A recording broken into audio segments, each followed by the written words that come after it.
Good evening, everyone, and welcome to the Piper Report. So yes, I am, in fact, alive. I took a much-needed break, a long hiatus. I actually haven't really been looking at politics or anything in the news for about a month, maybe even longer, I really don't know, and it's been really refreshing, really refreshing. I did see some of the major stories because I do collect those. And the reason why I collect those is for the end of the year when I can do my 2018 review video. I think I got over 80 things so far saved. But yeah, I've also been working on a novel. It's like a mixture of Game of Thrones meets Lord of the Rings meets Harry Potter. Anyways, I wanted to go over my predictions for Tuesday. And like I said, I haven't really been keeping up to date with politics, so it is possible I could be completely wrong with all of this. I just kind of been looking at the polls and at the environment the last couple days, and I think I kind of know how things are going to play out, but I could be wrong. From a generic standpoint, I think the Republicans will maintain the House, and I think they will win either 2 or 3 seats, maybe 4, but 2 to 3.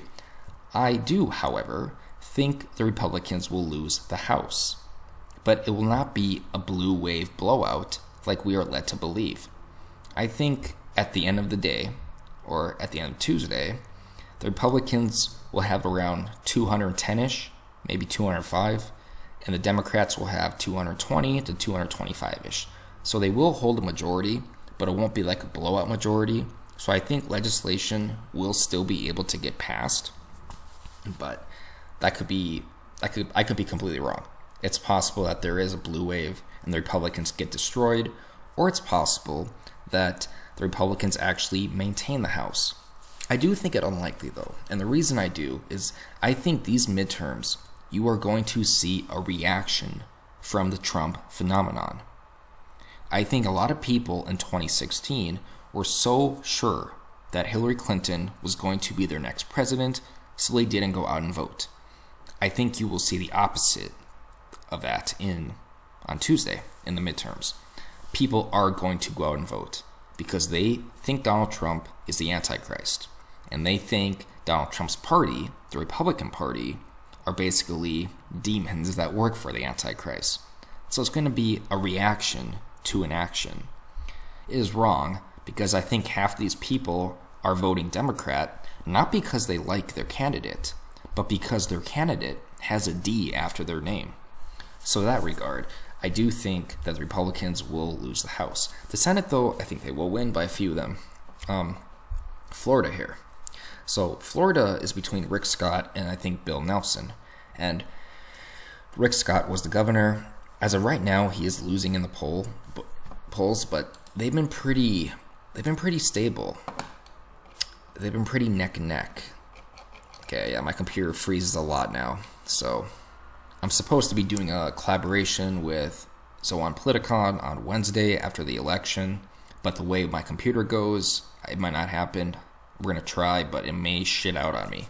It'll freeze up for 5-10 seconds, and then it'll just, come back. But anyways, you can see Rick Scott was ahead for quite a while here, a few months actually. Then Nelson took the lead. Now they're kind of neck and neck again. That is in the margin of error here.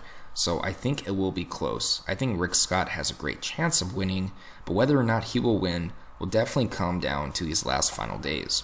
So as of right now, I do have Nelson winning the election, but maybe tomorrow it'll be changed. But if Nelson does win, it's going to be very, very close. In Montana, Jon Tester, who's a Democrat up for the election, he is probably going to win. He's more moderate for my research. He's more moderate than a lot of other Democrats he works with. So I think he will still have a lot of Republican vote that is in Montana. Even though Donald Trump won this state at 20 points, I still think Jon Tester is going to get it. I don't think Rosendale will beat him. So it might be close, and if it is close, I think in 2020, whoever his opponent is will have a really good shot and possibly could beat him. I guess not him, 2020, it has to be 2024. But as of right now, I do think Jon Tester will win in Montana. In North Dakota here, Heidi Heitkamp is done for. she was already kind of trailing the polls for a while. And then she just totally screwed up. First off, she voted no on Brett Kavanaugh. And the majority of Americans, not Americans, oh maybe, I don't know, the majority of North Dakotans wanted Brett Kavanaugh confirmed. And she voted no. And she voted no based on conjecture and based on innuendo. And what's funny now, more and more people that testified on the behalf of Dr. Ford regarding the sexual assault allegations against Brett Kavanaugh have basically said that their testimony was coerced, that they were told to say that. I do find the timing really conspicuous as well. The timing happens right during his confirmation hearing.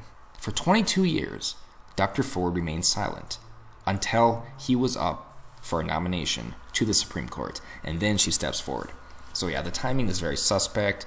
I do find him to be innocent here. I listened to his intro from the Senate Judiciary Committee, I think it was, the Judiciary Committee, and like he was tearing up, and Dr. Ford appeared to be fake in my eyes. But anyways, she voted no on Brett Kavanaugh, and then she released an ad basically giving out the names of women who were sexually assaulted. The key thing with this, though, is that those women did not give permission for Heidi Heitkamp to release their names. She did it anyways. And of course, she did apologize for it, and it's possible it could have been a mistake. But either way, I think it kind of shows her drive to do nothing but win. She is not afraid to really get very dirty to keep her job. And the money machine in Washington is backing her a lot. That's all you see on the commercials, are Heidi Heitkamp commercials. Nothing but Heidi Heitkamp. But either way, as you can see, Kramer took the lead by quite a bit. The Brett Kavanaugh really hurt her, and then also the sexual assault women. So Kramer should win this. Now, for Arizona, you got Sinema against, I forgot her name. My computer's freezing again. See, this is what happens. It keeps freezing like this. Sometimes it'll glitch. Then I'll lose like my program. Like I cannot go on Skype anymore. I was supposed to do a Skype collaboration like a month ago, and it kept tripping out on us. But in Arizona, Sinema is against McSally. And in the debate, I thought Sinema came off as extremely fake, extremely phony, like just rehearsed. It sounded bad. Whereas McSally actually sounded decent. She sounded like she really believed in what she was saying. Whereas Sinema appeared to me anyways like she was going through the motions. But she's ahead right now. I think it will be close though. I think that there is a website, I forgot what it's called. I'll try to find it and put it in the description. It's things that Sinema has said in the past. She basically said treason is okay. She said that Arizona is like the meth lab of the United States. And these are things really you don't say to a state you're trying to get votes from. But as of right now, I do have Sinema remaining in taking the election. So to this regard, I think the Senate no toss-ups. Come on, you fucker. Stop it. Yeah. So in this regard, I think this map is pretty accurate. This is kind of what I have it too. I do think, however, that Rick Scott has a great chance of winning, and it would not surprise me at all if he did win. Likewise, McSally in Arizona. So I do think the Republicans will have anywhere from 52 to 55 seats when it's all said and done. A big one here is Missouri. This is important. It's Claire McCaskill against Josh Hawley. Now, Claire McCaskill is a very, very rich senator, and she also has very, very rich friends. She's been in Congress, she knows the ins and outs, and the Democratic machine in Washington is trying to get her elected. Josh Hawley is the Attorney General of Missouri, and he has a lot of baggage as well. There are videos of him basically saying we need gun control. There are videos of him saying he's not going to be a ladder boy. He's not going to ladder up. He's going to stay in his post because that's what the people wanted him to do. But then Mitch McConnell said, you know what, Josh? We want you as senator. And Josh Hawley right away said, okay. What's more, during the primaries, He did not campaign at all in Missouri. Like, he rarely, if ever, campaigned. He spent more time campaigning in California than he did in Missouri. So a lot of people, they weren't really happy with that. I think if Austin Peterson was the Republican nominee, Claire McCaskill would be done for. She would be absolutely done for. But since it is Josh Hawley, it is going to be close. But as of right now, I do have Josh Hawley taking the lead in winning the election. As long as he doesn't screw things up in the next couple days, and as long as he doesn't, or as long as he actually goes out and does a little bit of campaigning, he really needs to, especially in this final stretch. But he really didn't during the primary, so maybe we'll see him now. I don't know. We'll have to see. But yeah, that's what I have. Anywhere from 52 to 55. The House is really kind of tough to judge because it's so freaking huge. Let's see here. Yeah, if you look at all the toss-ups here, the majority of those are red. That means that Republicans have a lot more to defend than they do the Democrats. So I think Democrats will win strictly because of attrition.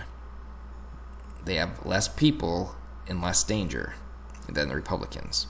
But if they do win, it will be close. Anywhere from 2020 to 2010 majority, or 2025, 225 to 205 majority. I don't think it'll be a blue wave, but then again, like I said, I've been gone for about a month, and I am completely out of touch with what is happening in the world. Either way, it should be a very interesting Tuesday, and I am excited for it. Because even though I hate CNN, I must say I think CNN has the best election coverage. I really do. But I hate CNN, but their election coverage is pretty good. They do keep you motivated, they keep you informed, and yeah, it's kind of funny too when some anchors melt down, especially during the 2016 election when what's his name, Van Jones, or the black guy, God, I forgot his name. I've been out up here for a while, sorry. He basically said it was a white lash.